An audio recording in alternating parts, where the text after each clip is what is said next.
तो बच्चों, बैंकिंग के ज्ञान को आगे बढ़ाते हुए हम आज पढ़ेंगे कि जो हमारे पापा हैं, मतलब हमारे पापा, आपके पापा नहीं, बैंक के जो पापा हैं, that is apex bank in India, called as RBI. Generic word is central bank और title name is Reserve Bank of India. और बाय नेचर इनकी हरकतों के हिसाब से टॉप मोस्ट है, कंट्रोलिंग अथॉरिटी है, तो इनको बोलते हैं एपेक्स बैंक। April 1, 1935 को एक कानून बना था देश में, द आरबीआई एक्ट, उसी के तहत इनका सो कॉल्ड फॉर्मेशन हुआ था। मतलब ये ब्रिटिश एरा से चल रहा है।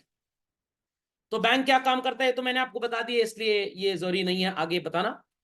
तो चलते हैं बच्चों इसके बाद सो कॉल्ड सेंट्रल बैंक के लिए, और कुछ बातें आप जरूर लिख लीजिए children.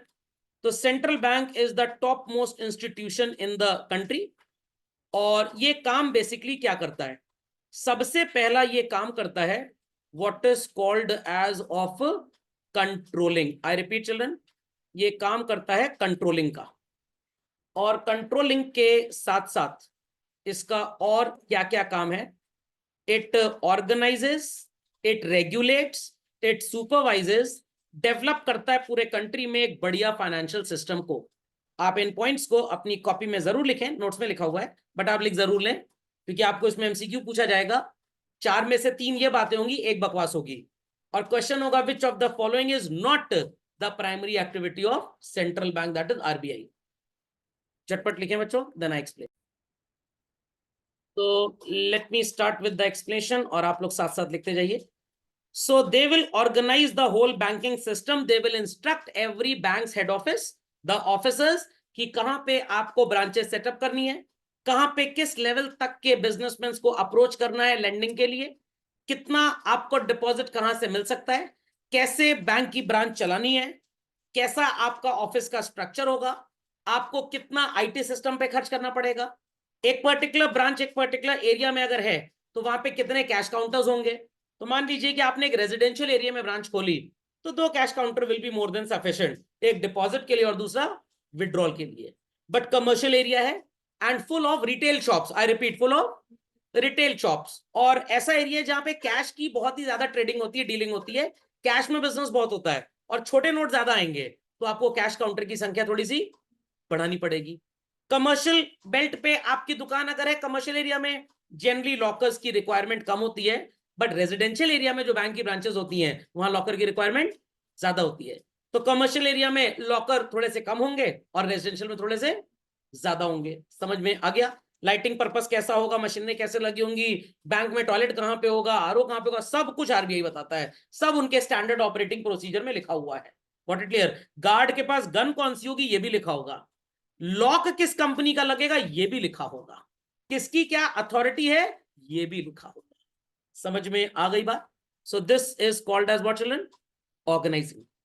Day to day RBI circulars भेजता रहता है बैंक को, आपको कब रेट ऑफ इंटरेस्ट चेंज करना है, कब आपको कितना मार्जिन मनी लेना है लोन देते टाइम, किस तरह की सिक्योरिटी आप किस तरह के लोन पे लेंगे।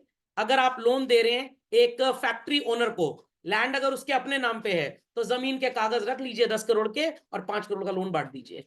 बट अगर लैंड किराए पे लिया गया भारत सरकार से या स्टेट गवर्नमेंट से, लीज की प्रॉपर्टी है, खबरदार जमीन के बेसिस पे आपने लोन दिया, क्योंकि ये तो उनकी ओनरशिप है ही नहीं। तो इन दैट केस क्या करना पड़ेगा? क्रेडिबिलिटी चेक करिए, मार्केट में विजिट करिए जाके अलग अलग इंस्टीट्यूशंस को और पूछिए फैक्ट्री ओनर है कैसा, आप उससे कुछ एफडीआर गिरवी ले लीजिए, then only you can lend this money. So like this RBI does what children? It regulates, supervise. बीच बीच में आरबीआई अपने एम्प्लॉइज को बैंक्स भेजता है चेक करने के लिए कि वहां पे हिसाब किताब ठीक है कि नहीं। सपोज आप आरबीआई के ऑफिसर हैं and you went to the SBI branch, और वहां पे आपने शाम को 3 बजे चेक किया, टोटल कैश लेजर पे टोटल कैश चढ़ा है 250 करोड़ रुपए का, बट उनके पास टोटल सेफ में पैसा पड़ा है टोटल में से 1 लाख रुपए कम, मतलब बैंक में चल रहा है कुछ घोटाला या घपला। That is called as what? Supervising. नई ब्रांचेस कैसे खोली जाए? आपने 2018-19-20 में फाइनेंशियल इंक्लूजन जैसा एक शब्द सुना होगा चिल्ड्रन, यस और no? Developing the financial system, तो आपने फाइनेंशियल इंक्लूजन जैसा एक शब्द सुना होगा। रिक्शे वाले, ट्रॉली वाले, ये जितने लो अर्नर्स हैं, they should also keep their accounts in the bank and they should also deposit money. अगर एक रिक्शे वाला 10,000 रुपए भी जमा करता है तो पूरे इंडिया में कम से कम करोड़ों रुपए इन्हीं का फंड आ जाएगा, इनको भी सेफ्टी एंड सिक्योरिटी मिलेगी और लेंडिंग के लिए बैंक के पास रिसोर्सेज और ज्यादा आ जाएंगी। तो like this bank develops so called RBI develops so called leading structure of financing in the country as such। ज्यादा क्रेडिट कार्ड देके लोगों की आदत खराब करें, ज्यादा डेबिट कार्ड लोगों को दें ताकि लोग डिजिटल पेमेंट्स को ज्यादा से ज्यादा यूज करें। तो ये सारी हरकतें बच्चों जो इंडिया में करवाता है, ये कौन होता है? Central bank. समझ में आई बात सबको? सबने लिख लिया? चलिए, सो सेंट्रल बैंक इंडिया में रिजर्व बैंक है चिल्ड्रन। इंग्लैंड में कौन सा है? Bank of England. और यूएस में it is federal reserve bank, नहीं फेडरल रिजर्व सिस्टम। आरबीआई भी एक सिस्टम है बेसिकली। ऐसा नहीं कि आपके पास पैसे ज्यादा है, सर मेरे को किसी बैंक पे भरोसा नहीं, मैं आरबीआई में खाता खुलवाऊंगा। हम और आप आरबीआई में खाता नहीं खुलवा सकते। सर यहाँ पे किसके अकाउंट्स होते हैं? सारे बैंक्स के अकाउंट्स होते हैं यहाँ पे। आई रिपीट, सारे बैंक्स के। समझ में आ गई बात? समझ में आ गई बात? चलिए, तो ये तो जीके के लिए आप लिख सकते हैं, ये कोई आपसे 12th के एग्जाम में नहीं पूछा जाएगा। हाँ, ये पूछ सकते हैं सीयूईटी में, which of the following is not the central bank in respective countries. 3 option ये होंगे, चौथा आपको दे देंगे नेपाल स्टेट बैंक। समझ में आ गया? तो बिना खांसी किए आपको नेपाल स्टेट बैंक पे टिक कर देना है। चलिए चलें आगे। कुछ लोग ने समोसे के साथ चटनी खाई थी, बिना मेरे को याद किए, इसलिए उनको खांसी लग गई। चलें बच्चों आगे। तो भाई कमर्शियल बैंक के फंक्शंस क्या होते हैं, यहाँ पे थोड़े कम लिखे हैं। I come back to my notes that I give to you, और उनको जरा झटपट ओपन कर लें बच्चों। ब्रैकेट में सेंट्रल बैंक के आगे लिख दें RBI, Reserve Bank of India. एक हेड ऑफिस है इंडिया में, मुंबई में। Zonal officers are there, regional officers are there. तो यूपी की बात करें तो यूपी में जो इनका सो कॉल्ड रीजनल और जोनल ऑफिस है, पुराना वाला कानपुर में है और नया वाला लखनऊ में है, नियर टू वेव मॉल। 2003-4 के आसपास ही शायद डेवलप हुआ था, एज आई रिमेंबर। तो बच्चों यहाँ पे लिख दिया मैंने कॉर्ड्स। It controls, it organises, it regulates, it directs and it supervises. Sir what is the meaning of it directs? जैसे अभी पॉलिसी बनी थी कि भाई 2000 के नोट मई तक बंद हो जाएंगे, सितंबर तक बंद हो जाएंगे, दिसंबर तक बंद हो जाएंगे, तो टाइम टू टाइम डायरेक्शन देते रहते हैं। अब ये डायरेक्शन देंगे कमर्शियल बैंकों की, जो भी 2000 का नोट 31 दिसंबर के बाद भी अगर देने आ रहा तो ले लेना, कोई डिमोनेटाइजेशन थोड़ा हुआ है, मार्केट में नहीं चलेगा। आई रिपीट, मार्केट में नहीं चलेगा, मोनेटाइज्ड है, सर्कुलेशन में नहीं है।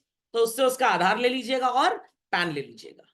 सिर्फ आधार भी ले लेंगे तो चल जाएगा, सिर्फ पैन नहीं चलेगा, क्योंकि पैन पे आपका एड्रेस नहीं होता है, सिर्फ आपका पैन नंबर, आपकी फोटो होता है, नाम होता है, पेरेंट का नाम होता है, बट एड्रेस नहीं होता। पता नहीं तुम कौन थे, तुम डिनाई कर जाओ, मैंने तो अपना पैन सबमिट ही नहीं किया, पता नहीं कौन मेरे नाम पे जाके बोलाया है।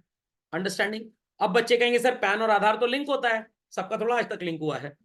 समझ में आ गया? तो आधार कार्ड इज नेसेसरी, बिना आधार के बैंक आपसे पैसे नहीं लेगा। तो सर क्या करें उस नोट का? 2 नोट एक साथ जोड़ के चुरमुरे वाले के पास ले जाइएगा, कहेगा भैया इसी को ऐसे कोन बना के इसमें चुरमुरा भर दो, चुरमुरे वाला भी नहीं लेगा। समझ में आ गया? बट अगर आपके पास ऐसे नोट्स हो, लेक्चर रिकॉर्डेड है, खुले छूट बोल रहा हूँ, मेरे को दे दीजिए, 500 में एक्सचेंज कर लूंगा और मैं अपना आधार और पैन देके बैंक को दे आऊंगा। सर बैंक पूछेगा नहीं पैसा कहाँ से है, कह देंगे कमाया है भाई, 30% टैक्स देंगे उस पैसे को, उसके बाद भी प्रॉफिट है। Done this? चलिए, तो डेफिनेशन है बच्चों, लिख लीजिएगा। गए वो जमाने जब डेफिनेशन पूछी जाती थी, वीरा ज़ारा की डेफिनेशन है, वीर ज़ारा की, वीरा स्मिथ के नाम से, बहुत शो ऑफ करते थे और इनका नाम मुर्गी था, कॉक। तो ये सारी डेफिनेशन में कोई एक लर्न कर लीजिएगा, मैं एक भी पढ़ के समय नहीं बर्बाद करूंगा, क्योंकि ये सारी बातें अभी हमारे फंक्शंस में आने वाली हैं। ठीक है, चलिए। तो सबसे पहला फंक्शन बच्चों जो आपके सामने आता है, that is bank of currency issue. घर में हमारी ग्रैंड मदर, दादी माँ ने 4 बहुएं थी, X, Y, Z and W. ये सर डब्ल्यू को आपने अलग क्यों लिखा है? ये डब्ल्यू की इनसे बनती नहीं थी एक्स वाई जेड से, ये अलग और वो 3 अलग। एक बार तो ऐसा हुआ इन तीनों ने इसका गला घोटने का प्रोग्राम बनाया था, बट गले में इतनी डायमंड की ज्वेलरी पहनी हुई थी, उसने बचा लिया कम से कम। चले आगे बच्चों।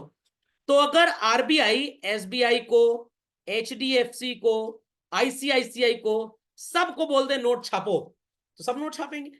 सब जब नोट छापेंगे तो कंट्री में नोट छाप के क्या करेंगे बच्चों? नदी में तैराएंगे, नाव बनाएंगे उसकी बरसात में? What they will do, they will give it to the public, they will lend it to the public. तो कंट्री में ये नोट छप के क्या बनाएंगे बच्चों, मनी सप्लाई। जब मनी सप्लाई होगी और पब्लिक को लोन दिया जाएगा उस पैसे से, हर बैंक बेहिचक पैसा बांटे पड़ा, दनादन पैसा बांट रहा है। कैसे बांट रहा है, दनादन। कैसे बांट रहा है, दनादन। लोग फील कर रहे हैं टनाटन। जब ये लोन मार्केट में बटेगा बच्चों, तो लोगों की दिव्य शक्तियां तो नहीं, खरीदने की शक्तियां काफी हद तक बढ़ जाएंगी। जब खरीदने की शक्तियां बढ़ जाएंगी किसी भी चीज को मार्केट में चल रहे हैं, what will happen to the demand for goods and services with respect to its availability in the market. क्या होगा बच्चों, डिमांड बढ़ जाएगी। डिमांड जब बढ़ेगी बच्चों और सप्लाई उतनी है नहीं, तो मार्केट में गुड्स एंड सर्विसेज का क्या हो जाएगा, शॉर्ट आ जाए, शॉर्टेज। और शॉर्टेज के केस में बच्चों what happens to the price, price बढ़ेगा। और प्राइस अगर पूरे देश में हर चीज का बढ़ने लग गया, तो इस नौटंकी को क्या बोला जाता है, इन्फ्लेशन।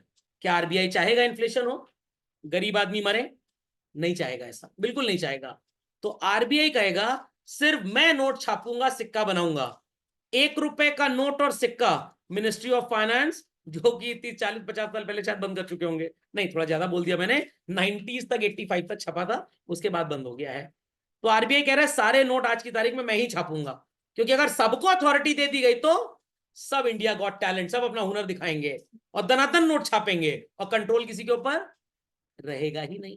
इज दैट क्लियर और नॉट। घर में आपके दादाजी भी आपको पॉकेट मनी देते हैं, दादी माँ भी पॉकेट मनी देती हैं, मम्मी भी पॉकेट मनी देती हैं, चाचा जी भी देते हैं, चाची जी भी पॉकेट मनी देती हैं। पापा कह रहे हैं बेड़ा गर्क कर दिया मेरे बच्चे का, बर्बाद कर डाला इसको, क्योंकि पैसा बहुत मिल गया, उल जलूल आनंद फानंद खर्च कर रहे हैं। हर दिन जाके कभी कचौड़ी खा रहे हैं, कभी मोमोज खा रहे हैं। हालात ये आ गए कि स्टमक की बैंड बजी, अस्पताल में जमा हो गए 3 महीने से। पापा बहुत स्ट्रिक्ट हो गए घर में, मैं सिर्फ पैसा दूंगा और खबरदार किसी को पैसा किसी को दिया शाहजहां बन जाऊंगा, हाथ काट डालूंगा सबके। तो अब आरबीआई स्ट्रिक्ट हो गया है कि भाई सब लोग नोट छाप रहे हैं अपना अपना और सब नोट बांटे पड़े हैं, तो कंट्री में मनी सप्लाई बढ़ेगी। मनी सप्लाई बढ़ेगी तो लोगों को पैसा ज्यादा मिलेगा, लोगों को पैसा ज्यादा मिलेगा तो मैंने आपको बता दिया क्या होगा। फिर से बकवास करने की जरूरत है, पक्का। तो इसलिए नोट छापने की अथॉरिटी भारत सरकार ने किसको दी है बच्चों, सिर्फ आरबीआई को। दूसरा रीजन, ब्रिंग्स यूनिफॉर्मिटी। पता लगा किसी का नोट इतना पेद्दीस है, कोई इतना चार्ट पेपर इसका छाप दिया, तो नोट यूनिफॉर्म हो। बट बच्चों ध्यान से 500 वाले नोट आजकल जो आ रहे हैं देखिएगा, किसी में व्हाइट बॉर्डर थोड़ा मोटा होता है, किसी का व्हाइट बॉर्डर थोड़ा सा पतला होता है। मजाक बनाया हुआ है करेंसी को। मेरे को लग रहा है चौराहे पे मशीन लगा के किसी चार्ट वाले से नोट छपाया जा रहा है। पहले नोट एकदम एग्जैक्ट हुआ करते थे, एकदम एग्जैक्ट। कि जब से नए वाले चूरन टाइप नोट छपे हैं, 2000 वाले में तो रबड़ से मिटा दीजिए कलर उड़ जाता है, ऐसा लग रहा है वो ड्राई क्लीनर सेंटर से ड्राई क्लीन करा के लाए थे नोट। तो ये यूनिफॉर्मिटी तो नजर मेरे को तो नहीं आती भैया भारतीय करेंसी में, आपको शायद आती हो। सेकंड पॉइंट, मनी सप्लाई को कंट्रोल करना बहुत ही ज्यादा आसान है। एंड इसके आगे के जो पॉइंट्स हैं इनको भी मत पढ़िएगा, ये भी थोड़ी देर में आएंगे। और जब भी लगेगा कंट्री में ढेर सारा पैसा जा रहा है, एक के हाथ में तो कंट्रोल हो सकता है बच्चों, but if it is into the hands of every commercial bank, can it be controlled, no. But इस पॉइंट में कुछ और लिखा है, स्टेबलाइजिंग द इंटरनल। इंटरनल वाला एक्सप्लेनेशन मैंने आपको दे दिया। अब मैं थोड़ा सा ज्ञान कैसे external value of home currency control होगी दे दूंगा। थोड़ा इसलिए बोल रहा हूं बिकॉज पूरा ज्ञान तब दूंगा जब इंटरनेशनल ट्रेड पढ़ाऊंगा। तैयार है सब लोग मेरी बात सुनने को, बच्चों मेरी बात सुनने को तैयार हैं सब लोग। चलिए इन करतूतों पे ध्यान दीजिएगा जो मैं करने जा रहा हूं। किसी जमाने में आपको पता लगा कि भाई $1 इक्वल्स टू ₹65 है, इज दैट क्लियर। इसको देखते हुए ढेर सारे इंडियंस हजार डॉलर के यूएस से आईफोन्स मंगवाने लग गए और भी चीजें मंगवाने लग गए। तो $1 अगर 65 रुपए का है बच्चों, तो $1000 का आईफोन इंडिया में कितने का पड़ेगा, 65,000 रुपए का। गवर्नमेंट ने थोड़ी सी लगाम लगाने की कोशिश की इसके ऊपर, बिड्डू से बात कर ली। ये बिड्डू कौन है सर, अरे अपने जो बिडेन साहब, कि अब एक काम करते हैं, कोई भी अगर हमारे अलावा आपसे डॉलर मांगने आता है, 85 रुपीज से कम में मत चिपकाना उसको। तो जो बिडेन ने कहा ठीक है, हमें क्या प्रॉब्लम है, जो आप बोलेंगे सरकार आपकी बात से राखों पे। अब अगर आप $1000 का आईफोन खरीदते हैं तो आपको $1000 का पेमेंट करने के लिए अपनी जेब से 85 रुपीज के हिसाब से कितने पैसे निकालने पड़ेंगे? 85,000। तो आईफोन खरीदना महंगा हो गया बच्चों की सस्ता हो गया? महंगा हो गया। तो लोग उतना ही आईफोन खरीदते रहेंगे या कम खरीदेंगे? कम खरीदेंगे। बट ये कंटेंट था मान लीजिए जनवरी 2021 में चिल्ड्रन, और ये है लेटेस्ट से इन द ईयर मार्च 24। तो अगर इंडिया घूमने के लिए $1000 सफिशिएंट है, तो जो लोग इंडिया जनवरी 21 में घूमने आए उन्होंने $1000 के बदले में हिंदुस्तान में घूमने टहलने में बच्चों कितने पैसे खर्च किए? 65,000। कितने खर्च किए? और जो इंसान मार्च में इंडिया घूमने आया, और लगेंगे तो $1000 ही उसके घूमने में, अब वो इंडिया में कितने पैसे मौज करेगा? तो ज्यादा प्रॉफिटेबल घुमैया किसकी थी? मेरी मौसी जी जनवरी 21 में इंडिया आई, कितना पैसा खर्च कर पाई? 65। मौसा जी कितना खर्च कर पाए? 85। ज्यादा किसने शॉपिंग वगैरह की होगी? जो मार्च 24 में आए, डोंट बी पर्सनल, मौसा मौसी छोड़िए, जो मार्च 24 में आए या जनवरी 21 में आए बच्चों, मार्च 24 वालों की घुमैया ज्यादा प्रॉफिटेबल है। वहां से तो $1000 ही आया, बट यहां पे कितना हो गया? 85। ध्यान से मेरी बात को सुनिएगा बच्चों। आरबीआई ने रिसर्च किया और उन्होंने बोला कि अगर हम डॉलर का प्राइस 85 कर देते हैं तो हमें एज कंट्री दो फायदे होंगे। एक तो लोग इंपोर्ट करना आईफोन का कम कर देंगे, क्योंकि अब आईफोन खरीदना पहले के मुकाबले काफी महंगा है। प्लस अगर डॉलर 65 रुपए का था, $1000 लेकर इंडिया में जो 2021 में घूमने आता था वो कितने पैसे उड़ाता था? यहाँ पे 65 खर्च करता था। अब वही इंसान, उसी फैमिली का इंसान अगर $1000 इंडिया लेकर आएगा तो आज कितने पैसे खर्च करने से मौज करेगा वो? 85,000। तो आज वो ज्यादा इंडिया में खर्च करेगा या उस दिन? आज। तो आरबीआई ने एक एक डॉलर लिया और बदले में कितना कितना कितना कितना रुपये दिया? 85।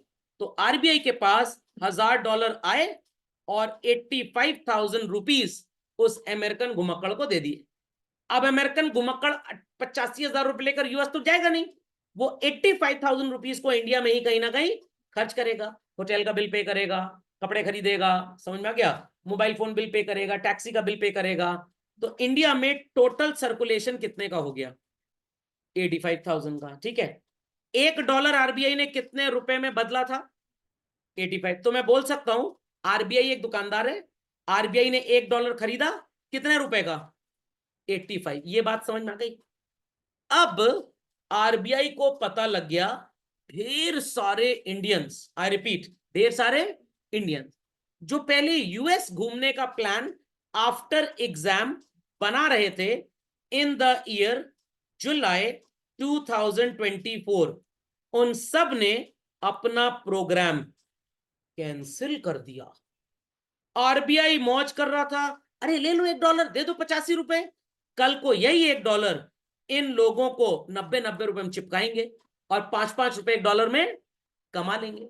मेरी मैथ समझ में आ रही है लोगों को? फिर से सुन लीजिए। मार्च में जो इंसान $1000 लेकर इंडिया आया, RBI gave them how much? 85,000। Is that okay? How much? 85,000। अब आरबीआई के पास क्या पड़ा है अपनी गुल्लक में?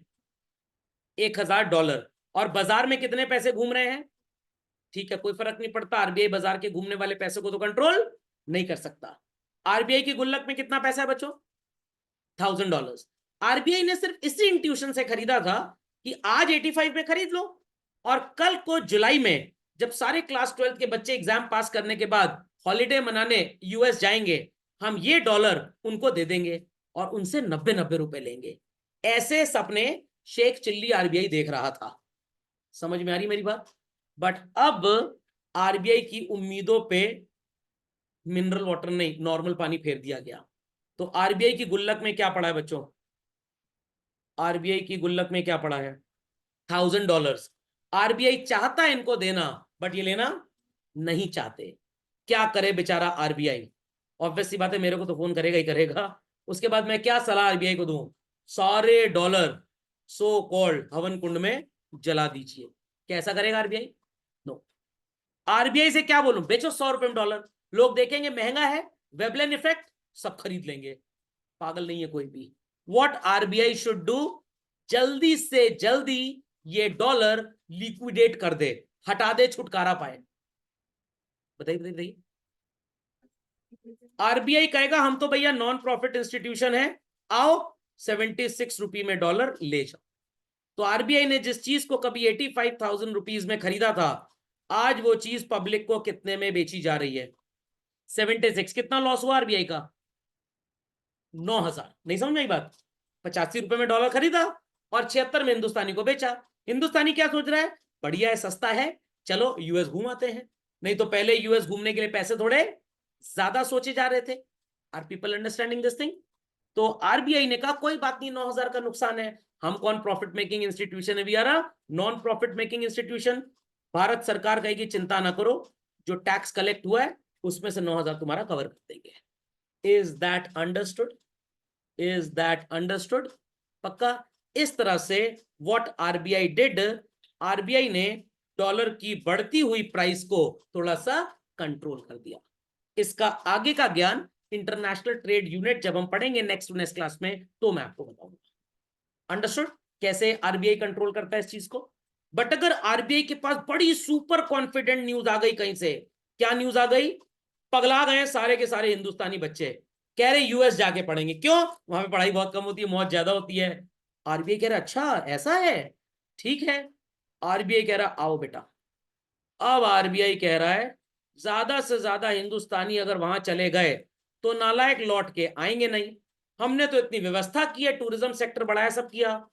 आरबीआई लोगों को रोकने के लिए बच्चों हॉकी स्टिक लेके खड़ा हो जाएगा हर बैंक के बाद, चलो चल, ऐसा तो करेगा नहीं। आरबीआई कहेगा बेटा $1 ना 120 रुपए का है। कितने में खरीदा था आरबीआई ने डॉलर, 85 में, और कितने में चिपका रहा है लोगों को, 120 में। तो जब आरबीआई चाहेगा कि हमारे लोग बाहर ना जाएं, वो डॉलर को महंगा कर देगा, और जब चाहेगा जाएं वो डॉलर को सस्ता कर देगा। अब ये प्रैक्टिकली आरबीआई के हाथ में नहीं होता है, व्हाट इट क्लियर, ये ऑटोमेटिक होता है। बट आरबीआई चाहे तो इस चीज को अपने कंट्रोल में ला सकता है। समझ में आई बात कि नहीं, समझ में आ गई बात। तो like this it stabilises the value of currency. Internally वाला पॉइंट ऊपर समझाया था, एक्सटर्नली वाला ये है। अगर आप इसको लिखना चाहते हैं तो लिख लीजिए, वैसे इंटरनेशनल ट्रेड में बात फिर से पढ़ाई जाएगी आपको। Next children, if you need any advice, if you want to do some financial activity, definitely your bank would help. I repeat, your bank would help. अब ये नहीं कि हमारा शूज पॉलिश करना है, बैंक मैनेजर घर आ गया, ऐसा नहीं होगा। तो गवर्नमेंट ऑफ इंडिया को राफेल प्लेन्स खरीदने थे दसॉल्ट एंटरप्राइजेस फ्रांस से। तो कौन गवर्नमेंट के बिहाफ पे बात करेगा, मेरे पास तो टाइम है नहीं। तो अल्टीमेटली गवर्नमेंट ने कहा चलिए भाई, सर ने तो मुंह मोड़ लिया है, कौन हेल्प करेगा गवर्नमेंट की, आरबीआई। सरकार के खाते वही कौन मेंटेन करेगा, आरबीआई। तो आपके पापा जब अपनी इनकम पे टैक्स देते हैं ना चिल्ड्रन, वो पैसा स्टेट बैंक ऑफ इंडिया में जमा होता है, इनकम टैक्स डिपार्टमेंट की ब्रांच सॉरी अकाउंट में, और वो पैसा जाता है एक स्पेशल अकाउंट के अंदर जिसका नाम होता है consolidated fund of India. I repeat children, consolidated fund of India. तो पैसा आप डिपॉजिट करेंगे बैंक को बोलकर कि भाई हमारा इतना टैक्स है ले लो, आजकल तो ऑनलाइन जमा होता है। तो इनकम टैक्स डिपार्टमेंट के बिहाफ पे पैसा कौन लेता है, CBDT, central board of direct taxes. Ultimately ये गवर्न होता है मिनिस्ट्री ऑफ फाइनेंस से, और फिर फाइनली पैसा कहां पे जाएगा, कंसोलिडेटेड फंड ऑफ इंडिया। तो जैसे आप अपनी मेहनत की कमाई अपने बैंक में रखते हैं, इन टाइम्स ऑफ नीड वहीं से निकालते हैं। तो आपने सुना होगा मोदी जी गए किसी देश और बोला है 1100,000 करोड़ की फंडिंग इंडिया करेगा इस कंट्री को। मैंने बोला क्या बोल रहे हैं, कह रहे सही बोल रहा हूं, पहले मैं 1100 लाख करोड़ बोलने वाला था, फिर मैंने देखा देश की हालत ठीक नहीं है तो 1100,000 करोड़ पे रुक जाते हैं। तो मोदी जी अपनी जेब से पैसा देके आएंगे, लो लो लो एनवलप लो लो लो। दूसरे देश के प्रधान, अरे नहीं इसकी क्या जरूरत है, अरे लीजिए लीजिए लीजिए, जैसे घरों में होता है। और आपकी हालत खराब रहती है, ये मम्मी क्या हो गया है, रिश्तेदार दे रहा है पैसा, कि नहीं इसकी क्या जरूरत थी, अरे इसी की जरूरत थी। तो ऐसे थोड़ा कंट्रीज के बीच में चलता है। तो वो बेसिकली आरबीआई ही इनके बिहाफ पे पेमेंट करता है। समझ में आ गया। advances short term loans to the government and raises loans from the public as per requirement. मैंने बहुत बार आपके साथ बातें की हुई हैं एंड मैंने आपको एक्सप्लेन किया है something like RBI bonds 8.05% per annum interest है चिल्ड्रन, 8.05%, 7 साल का लॉक इन होता है। ये पैसा सिर्फ और सिर्फ गवर्नमेंट प्रोजेक्ट्स में लगता है। तो आप आरबीआई से जब बॉन्ड खरीदते हैं तो इसका मतलब होता है कि गवर्नमेंट ने आपसे आरबीआई के थ्रू पैसा बोरो किया है। समझ गए? समझ गए? देयर आफ्टर गवर्नमेंट का एक डिपार्टमेंट हुआ करता था बच्चों, अभी भी है, इंडियन ऑयल कॉर्पोरेशन, नाम तो सुना ही होगा। किसी जमाने में, मैं पुरानी बात कर रहा हूं 2014 से पहले की, इंडिया में फ्यूल की कॉस्ट पेट्रोल पंप तक आने में लगभग हुआ करती थी 70 रुपीस, और उन गवर्नमेंट्स के कहने पे गवर्नमेंट इस फ्यूल को कितने पे बेचा करती थी? 50 रुपए पे। गवर्नमेंट कहती थी तो भाई इंस्टीट्यूशन को मानना पड़ेगा ताकि हमारा वोट बैंक ना जाए। कितने रुपए पर लीटर का लॉस है चिल्ड्रन? 20 रुपए। अगर 1000 करोड़ लीटर तेल 20 रुपए के लॉस पे बेच दिया जाए बच्चों, तो कितना लॉस हो गया? 20,000 करोड़ रुपए का लॉस हुआ है। कौन झेलेगा? इंडियन ऑयल कह रहा है अपने नौकर को तनख्वाह कहां से दूं मैं? गवर्नमेंट कह रही परेशान ना हो, आरबीआई से बोलेगी हमें लोन दे दो, तो RBI will give loan to the union government of India. Union government of India के बिहाफ पे जो हमारे सो कॉल्ड फाइनेंस मिनिस्टर होते हैं वो सिग्नेचर करते हैं, हमारे जो फाइनेंस सेक्रेटरी होते हैं सीनियर मोस्ट आईएएस ऑफिसर, उनके रिकॉर्ड में बातें रहती हैं, पेपर साइन होता है और भारत सरकार को आरबीआई लोन देता है। समझ में आ गया? अभी हमारी गवर्नमेंट चाहे तो फ्यूल को वापस 60 रुपए में बेच सकती है, बट ये पुराने लॉसेस इतने ज्यादा हो गए हैं कि उसको कवर करने के लिए गवर्नमेंट फ्यूल पे टैक्स कम नहीं कर रही है। समझ में आई बात कि नहीं? तो ये बदमाशी अगर प्रीवियस गवर्नमेंट से ना की होती तो आज फ्यूल इतना महंगा ना होता जितना आपको लग रहा है। Same is the case with the gas cylinder as well. जो 950 रुपए का गैस सिलेंडर मिलता है ना, उसमें 250-300 रुपए तो पुरानी उधारी चुकाने के लिए लिया जा रहा है आपसे, तो गैस सिलेंडर तो 600-700 मिल जाए आपको आज की तारीख में। क्योंकि जब गैस सिलेंडर 400 का था, गवर्नमेंट कहती थी भारत पेट्रोलियम से 180 में बेचो, नहीं तो वोट नहीं देंगे हमको अगली बार। तो 220 रुपए का नुकसान पर सिलेंडर, करोड़ों का नुकसान हो गया। तो जब इन नुकसान की भरपाई करने की बात आई, भारत पेट्रोलियम ने गवर्नमेंट से बोला प्रभु पैसे नहीं है हमारे पास। उन्होंने कहा कोई बात नहीं, आरबीआई है, हम आरबीआई से लोन लेकर आपको पैसा दे देंगे। रीपे कौन करेगा? मोदी जी। तो ऐसा ही हुआ कि आपके दादाजी तो लोन लेके यूएस घूम आए। समझ में आ गया? दादाजी की उम्र हो गई 125 साल, आज सवेरे खबर भी आ गई आपको लोन पे करना है उनका। समझ में आ गया? और सर हम भाग जाए तो? भाग जाओगे तो घर लेके कहां जाओगे? आरबीआई आपका घर भी खुआ देगा, बैंक आपका घर भी खुआ देगा। तो करे कोई और भरे सब कोई। चलिए भाई, purchase and sales the bills and currencies on behalf of government. अभी डॉलर का खरीद बेच दिखाया था आपको, तो that was purchase and sale of what children? Currencies. ये बिल्स क्या होते हैं सर? आप जब सरकार को पैसा देते हैं तो पैसे बच्चों नेता की जेब में नहीं जाते हैं, पैसे बेसिकली किसी बैंक में होते हैं और उस बैंक अकाउंट की मॉनिटरिंग सिर्फ गवर्नमेंट करती है, दूसरा कोई उसमें से पैसा निकाल नहीं सकता। And that so called fund is called as what? Treasury, सरकारी खजाना, कॉल्ड एज व्हाट? ट्रेजरी। तो अगर आप 91 to 365 डेज तक के लिए लेंडिंग एंड बोरोइंग करते हैं तो उस लेंडिंग एंड बोरोइंग को बोला जाता है व्हाट? Treasury bills. कभी कभी अप टू 90 डेज होता है, कभी कभी 91 to 365 भी ये चला जाता है। तो यहां ये बिल्स का मतलब ये है सरकार ने शॉर्ट टर्म उधार आपसे लिया है। तो गवर्नमेंट जब उधार लेती है तो नेताजी पैसे लेने घर नहीं आएंगे आपके, आरबीआई के थ्रू ही वो उधार आपसे बोरो किया जाएगा। How it manages the public debt, पहले पब्लिक डेट को समझ लीजिए। गवर्नमेंट की पूरी कमाई is known as what children? Public revenue. जब वो कम पड़ जाता है एंड सो कॉल्ड खर्चा गवर्नमेंट ने ज्यादा कर दिया, इस एक्स्ट्रा खर्चे को मैनेज करने के लिए हमें करना पड़ता है कहीं से पैसा चिल्ड्रन बोरो। कहां से बोरो करोगे? आरबीआई से नहीं, पब्लिक से बोरो करोगे। आरबीआई से भी बोरो कर सकते हैं बट पब्लिक से आप बोरो करेंगे। पब्लिक से बोरो करने में डबल एडवांटेज है। पब्लिक का पैसा अगर आपके पास होगा तो अगली बार उसी सरकार को वो वोट देंगे, इन्होंने पैसा लिया है, पता लगा दूसरी सरकार है, हमसे कोई मतलब नहीं किसने पैसा लिया था, गया तुम्हारा पैसा। दूसरी चीज, पब्लिक से बोरो करेंगे तो पब्लिक के जेब में खर्च करने के लिए पैसे कम होंगे, तो डिमांड भी कम होगी। तो मार्केट में जब डिमांड कम होगी तो इन्फ्लेशन भी काफी हद तक कंट्रोल हो जाएगा, क्योंकि फिर वो सामान महंगा नहीं खरीदेंगे। Logic understood? तो ये पब्लिक डेट भी मैनेज कौन करेगा गवर्नमेंट के बिहाफ पे children? Me, RBI. Advising the matters, Modi ji तो जा रहे हैं दूसरे देश, और पूछ के गए आरबीआई गवर्नर से, शक्तिकांत दास जी से, कितना बोल के आऊं, 1100,000 करोड़ या 1100 लाख करोड़? कह रहे हैं आप ज्यादा नहीं, आप बस 1100 बोल के आइएगा बस। समझ में आ गया? एनवलप दे रहे हैं आपको, वैसे में ले जाइए। खोपड़े में बात गई। तो this advice on the matters like deficit financing, public stability, management of public debt पढ़ चुके ऑलरेडी, फॉरेन करेंसी, ये सारा का सारा एडवाइस कौन देगा भारत सरकार को बच्चों? आरबीआई। पब्लिक डेट मैंने आपको बता दिया, करेंसी वाला भी सिखा दिया, प्राइस स्टेबिलिटी भी सिखा दिया था, इन्फ्लेशन वाला पॉइंट। ये क्या होता है सर? जब बजट में खर्चा ज्यादा, बजट जानते हैं जो आता है, अभी पब्लिक फाइनेंस में पढ़ेंगे आप, बजट में उम्मीद है कि खर्चा ज्यादा होगा और कमाई कम होगी, तो गवर्नमेंट इस ज्यादा खर्चे की वजह से सफर क्या करती है चिल्ड्रन? डेफिशिएंसी। इसको कवर अप करने के लिए दो तरीके हैं, या तो हम पैसा पब्लिक से बोरो करें या किसी दूसरे देश से बोरो करें, और अगर बोरो नहीं करेंगे तो हम छापेंगे what children? New currency. New currency छापना थोड़ा खतरनाक होता है, क्योंकि अगर करेंसी ऑलरेडी ठीक ठाक देश में चल रही है और आपने ज्यादा छाप के सप्लाई कर दी तो मनी सप्लाई बढ़ जाएगी। वेस्टर्न कंट्रीज जाहिल टाइप की होती हैं, they do this activity. India में जब भी डेफिसिट, जब भी क्या, हर साल ही होता है बेसिकली, तो इंडियन गवर्नमेंट विश्वास रखती है बोरो करने पे। किसमें? बोरो करने में। समझ में आया कि नहीं आया? क्योंकि जब आप बोरो करते हैं ना, आपके मन में एक जिम्मेदारी होती है कि भाई ये पैसा लौटाना है। समझ में आ गए सारे के सारे पॉइंट्स लोगों को?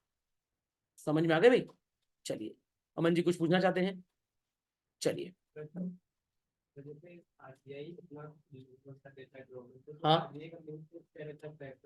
आरबीआई का मेन सोर्स क्या होता है बेसिकली? आरबीआई टोटल करेंसी छाप रहा है लेटेस्ट से 40,000 करोड़ रुपए की। समझ में आ गया? इसमें से देश की जरूरत तो सिर्फ 30,000 करोड़ की है, 8,000 करोड़ भारत सरकार को चाहिए। तो आरबीआई कह रहा है 8,000 करोड़ भारत सरकार के लिए छाप लेते हैं और 30,000 करोड़ देश के लिए। अब आप कहेंगे कि सर ये आरबीआई के पास पैसे आते कहां से हैं? तो इसके लिए मैं आसान सा एग्जांपल देता हूं। आपने वो मोनोपोली या बिजनेस ऐसा गेम खेला है? गेम स्टार्ट कैसे होता है? सर पहले सब लोग बैठ जाते हैं, ऑब्वियस सी बात है बैठेंगे। आप पहले स्टार्टिंग में सबको 20-20, 25-25 हजार रुपए बांट देते हैं, इससे अब गेम स्टार्ट होगा। डाइस चलेंगे, जो आया एक बार पार किया तो 1,000 और मिल गया। तो जब आप डाइस चलते हैं, कोई आप किसी प्रॉपर्टी पे आते हैं, आप उसको खरीदते हैं, कोई दूसरा आएगा तो आप उससे रेंट लेंगे।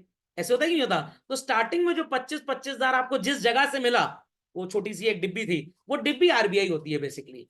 तो डे 1 1 अप्रैल 1935 को जब आरबीआई आया, उसने देश में मान लीजिए 100 करोड़ की करेंसी छापी, और देश में लेटेस्ट से 100 बैंक थे, हर बैंक में 1-1 करोड़ दे दिया। मैं पहला इंडस्ट्रियलिस्ट पहुंचा, मैंने उस बैंक से 20 लाख रुपए का लोन ले लिया, मैंने एक फैक्ट्री लगा ली, फैक्ट्री में 10 लाख की मशीन लग गई, 4 लाख का रॉ मटेरियल आ गया, कितना बचा? 6 लाख। 6 लाख रुपए वर्कर को वेजेस दे दी, इकोनॉमिक सिस्टम चलने लग गया। नहीं समझे? दूसरी फैक्ट्री वाले ने भी गुड्स बनाए होंगे, जो मैंने आपको वेजेस दी कमर्शियल बैंक से लोन लेकर, गॉट इट क्लियर? उससे आपने कुछ गुड्स खरीदे, मेरे गुड्स कोई खरीदेगा, उसमें से आप भी हो सकते हैं, कोई और भी हो सकता है, तो पैसा मेरे पास वापस आएगा। तो ऐसे कंट्री चलती है बेसिकली। समझ गए? ये छोटे छोटे क्वेश्चन बड़े दिमाग में आते हैं कि आरबीआई के पास मतलब सोर्स क्या है। अब गंगा जी कहां से आई? गोमुख ग्लेशियर से। गोमुख ग्लेशियर वो कहां से आई? शिव जी समझेगा कि मेरे से क्या मतलब? समझ में आया? तो भाई source point is assumption only, I repeat, source point is only assumption. तो आप अपने पापा को आरबीआई समझ लीजिए भाई, जब भी आपको पैसे चाहिए आप क्या कहां से मांगते हैं? पापा से। पापा के पास कहां से आए? छोड़िए सर, कहीं से आए होंगे, हमको मिल गया बस, काम खत्म, आम खाइए। समझ में आ गया? अदरक की चिंता क्यों कर रहे हैं? मतलब गुटली की चिंता तो करनी चाहिए, अदरक की नहीं करनी चाहिए। समझ में आ गया भाई? तो इसलिए, और जब गवर्नमेंट को लगता है, आरबीआई को लगता है हमने 40,000 करोड़ के नोट छापे थे 10 साल पहले, currency in circulation is only 35,000 crore, कहां गई 5,000 करोड़ की करेंसी? नोट कट गए, फट गए, जल गए, दूसरे देश गए, वहां खो गए। तो इकोनॉमिक एक्टिविटी तो इतने की है बाजार में, बट पैसा नहीं है। तो लोगों के पास पैसे नहीं है, बट उनकी रीपेइंग कैपेसिटी है, उनका बिजनेस अच्छा है, उनका जॉब अच्छा है, उनके पास फैमिली वेल्थ अच्छी है, बट अभी पैसा नहीं है। तो वो बैंक जाते हैं, बैंक से कहते हैं लोन दे दो। बैंक मैनेजर कह रहा है हमारी गुल्लक तो वैसे ही खाली हो चुकी है। अच्छा, एक हफ्ते बाद आना, आरबीआई से बात करते हैं। जब आरबीआई के पास ढेर सारी रिपोर्ट्स जाएंगी आरबीआई देखेगा कि कंट्री में डिमांड कितने रुपए की है, भाई 300 करोड़ की डिमांड है, चलो भैया 300 करोड़ रुपए 15 दिन के अंदर छाप के बैंकों को सप्लाई कर देते हैं। वो नोट जब बैंक्स में आएगा, हम और आप जैसे लोग, सॉरी आपने, हम बैंक से बोरो करेंगे, लोन लेंगे, गरीब आदमी है, हम फिर कार कंपनी के शोरूम में जाएंगे, मुंह पे पैसा मारेंगे और कार लेके चले आएंगे। फिर तनख्वाह धीरे धीरे आती रहेगी, प्रॉफिट धीरे धीरे बिजनेस में कमाते रहेंगे और लौटाते रहेंगे। ऐसे चलता है पूरा देश। समझ में आ गया? चलिए, बच्चों को शर्म भी नहीं आती, पूछते हो कुछ भी सर से पूछ लो, सर एकदम गूगल के पप्पा हैं। खैर चले आगे बच्चों। नहीं नहीं, मेरे को अच्छा लगता है, बहुत कुछ पूछते हैं।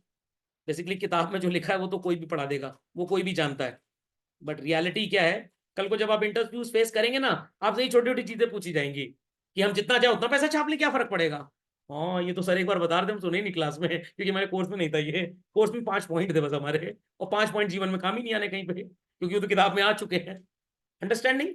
तो क्लासरूम के अंदर पहले पढ़ाया जाता है, फिर टेस्टिंग होती है। जीवन में पहले टेस्टिंग होती है, फिर आप खुद पढ़ लेते हैं चीजों को। Understood this? Understood this? तो जब भी मेरे बच्चे ऐसे क्वेश्चंस पूछते हैं ना, मेरे को अपना 9th क्लास याद आता है। एक दिन हम खाना खा रहे तो पापा से मैंने पूछा, ऐसा क्यों होता है कि स्टार्टिंग में दाल चावल बहुत अच्छा लगता है? पापा तुरंत बोल पड़े, बेटा यही बोलना है कि एंड तक अच्छा लगता है, नहीं तो मम्मी ने भी सैंडल खरीदी है परसों। मैंने कहा हाँ वो सब तो भैया आपको डरना है, मेरे क्यों डरना, मेरे लिए थोड़ा करवा चौथ रखती है, आपके लिए रखती है। तो ऐसा क्यों होता है कि स्टार्टिंग की बाइट बहुत अच्छी लगती, बाद में अच्छी नहीं लगती? तो पापा ने एक जवाब दिया, बेटा इसको law of diminishing marginal utility बोलते हैं। जब 11वीं में इकोनॉमिक्स पढ़ोगे तो वहां टीचर तुम्हारा पढ़ाएगा। तो स्टार्टिंग में जो हमारी भूख होती है बहुत ज्यादा होती है, जैसे किसी बहुत गुस्सा आ रहा है, आज इसको जड़ देंगे 2 झापड़, बट अगर 1 घंटा आप खुद ही खा गए, क्यों क्यों क्यों करते हुए निकल लिए, सारी यूटिलिटी, सारा सेटिस्फैक्शन हो गया, MUX बराबर झापड़ सब हो गया है। अंडरस्टैंडिंग और नॉट? समझ में आया कि नहीं आया? चलिए, नहीं पूछते रहा करिए, it's good. Banker to the bank, राजाओं के राजा क्या बोले जाते हैं? महाराजा। ग्रैंड राजा नहीं, महाराजा। तो अगर कोई भी बैंक इंडिया में है, SBI हो, ICICI हो, HDFC हो, IDBI हो, मैं इन बैंक्स के नाम इसलिए लेता हूं बिकॉज मेरे अकाउंट्स यहीं पे हैं बेसिकली, तो इन सब को कंट्रोल कौन करेगा? इनका पप्पा कौन है? RBI. RBI will tell them कितना पैसा आपको रखना है। स्पेलिंग पे ध्यान नहीं देनी है। Commercial banks are required to keep a part of their total deposits with what children? मैंने बताया था ना, एक वो अपने पास रखते हैं और एक आरबीआई के पास। प्रैक्टिकली बकवास है, रहता सब पैसा उन्हीं के पास है, आरबीआई की ब्रांच डेली डेली पैसा जाता नहीं है। Got it clear? तो अभी ये जो है बच्चों, इट इज 4.5%। और इसके अलावा एक और रखते हैं, ये आप यहां पे हाथ से लिख दें, SLR, एंड ये प्रेजेंटली कितना है? 18%।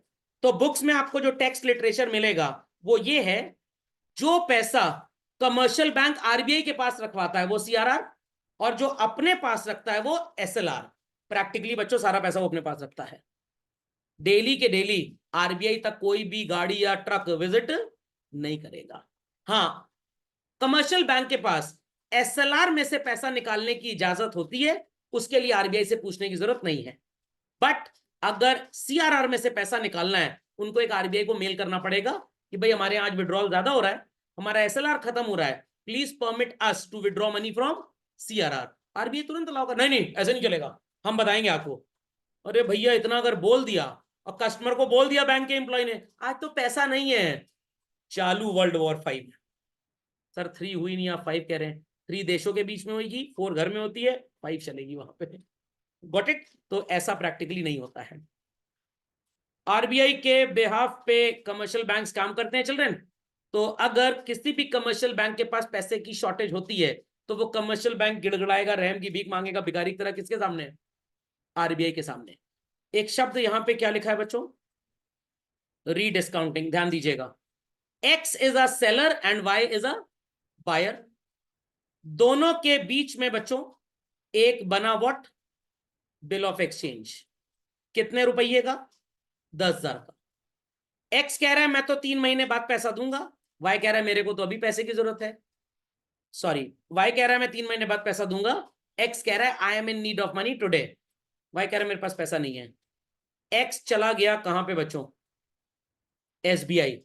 SBI ने कागज का टुकड़ा लिया और 9,700 रुपए दे दिए। अब SBI वाले कहां जाएंगे? अगर उनके पास पैसा है तो कोई प्रॉब्लम नहीं, नहीं है तो ये कागज का 10,000 का टुकड़ा जिसे बिल ऑफ एक्सचेंज बोल रहे थे, ये आरबीआई के पास जाएंगे और आरबीआई से so called 9,000, just hold on children, 9,800 रुपए ले लेंगे। कितना लेंगे? 9,000। तो आरबीआई ने एसबीआई को 9,800 दिया, 100 रुपए एसबीआई ने अपनी जेब में डाला और 9,700 किसको दे दिया? कस्टमर को। इन फ्यूचर हमारा एसबीआई वाई से कितना वसूलेगा बच्चों? 10,000, और पूरा 10,000 किसको दे देगा? आरबीआई को। तो आरबीआई को 200 रुपए का प्रॉफिट हो गया बच्चों, आरबीआई को 200 रुपए का प्रॉफिट हो गया। स्टूडेंट्स वुड से सर अभी तो आप बोल रहे थे RBI is a non profit institution. मैं बोल रहा था, मैं ये थोड़ा कह रहा था कि होता ही नहीं है, मैंने बोला ना कि ऐसा बोला जाता है। सो कॉल्ड एडम स्मिथ साहब बोल के गए थे, no activity is an non economic activity, every activity is economic activity. अगर आप अंधे को सड़क भी पार कराते हैं तो आपका इकोनॉमिक इंट्यूशन है, आशीर्वाद देगा, एग्जाम में अच्छा नंबर आएगा, हम अंधे नहीं हो जाएंगे क्वेश्चन का आंसर लिखते टाइम। Is that clear? तो आरबीआई भी कहीं ना कहीं प्रॉफिट कमाता है। तो जो एसबीआई ने आरबीआई के साथ काम किया children, this is known as what? Rediscounting. समझ आ गई बात? समझ में आ गई बात? पैसे चाहिए कमर्शियल बैंक को, नहीं थे उसके पास, अगल बगल दाएं बाएं ऊपर नीचे ढेर सारी ब्रांचेस को खंगाल लिया। Every branch said we do not have money. Finally commercial bank किसके पास जाएगा? आरबीआई के पास। ये सर नौबत बहुत कम आती है, बट किताब में है तो पढ़ना तो है ही। अब समझ गए बच्चों बातों को? डिस्काउंटिंग रीडिस्काउंटिंग समझ में आ गई? चलिए, कंट्री में जितने भी लोग विदेश यात्रा से आते हैं या विदेशी लोग इंडिया आ रहे हैं चिल्ड्रन, रुपये लेके आएंगे अपने साथ। यहाँ पे बैंक को क्या बोलेंगे? अरे हम छाप के ले आए हैं, कुछ कम पड़ रहा था पाकिस्तान से मंगवा लिए। Is that clear? तो ऐसा कुछ नहीं होगा, वो सारा का सारा डॉलर आएगा कमर्शियल बैंक में, कमर्शियल बैंक उसको रुपये में एक्सचेंज करेगा और डॉलर कहां जमा करा देगा? आरबीआई में। अगर उनके रोजमर्रा के ट्रांजैक्शन है तो कुछ खुद रख लेंगे and remaining they would be sending to RBI. That's why RBI is called as what? Custodian, मतलब they have the custody of all foreign exchange reserves. Got it? And it's a law in the country under foreign exchange management act. अगर कोई भी Indian other than importer and exporter विदेश यात्रा करने जाता है, currency लेके जाता है, वापस आके उसे रिमेनिंग करेंसी देनी पड़ेगी। और सर घर में रख लिए तो 2-4 नोट रख लो, कुछ नहीं होता, पता लगा पूरी कमरा भरा हुआ है आपका, तो फिर वही आपका हाल शाहिद कपूर वाला होगा, जेल में रहना खाना पीना सब फ्री। क्योंकि ये हरकत करके आप कंट्री की मनी सप्लाई में हर्डल बन रहे हैं, फिर आपको हर्डल रेस कराई जाएगी। अंडरस्टूड? Understood children? चलिए, बैंक ऑफ सेंट्रल क्लियरेंस थोड़ा सा बड़ा टॉपिक है, और कंट्रोल ऑफ क्रेडिट तो पूरी क्लास का चल रहा है। ये दोनों के साथ अगले लेक्चर में हमारा ये चैप्टर हो जाएगा समाप्त। तो आपका होमवर्क सिर्फ इतना है कि मैंने जितना आपको पढ़ाया इसकी ढंग से रीडिंग कर लीजिएगा, कोई क्वेरी होगी तो मेरे से पूछ जरूर लीजिएगा नेक्स्ट लेक्चर पे। ठीक? That's all for today children.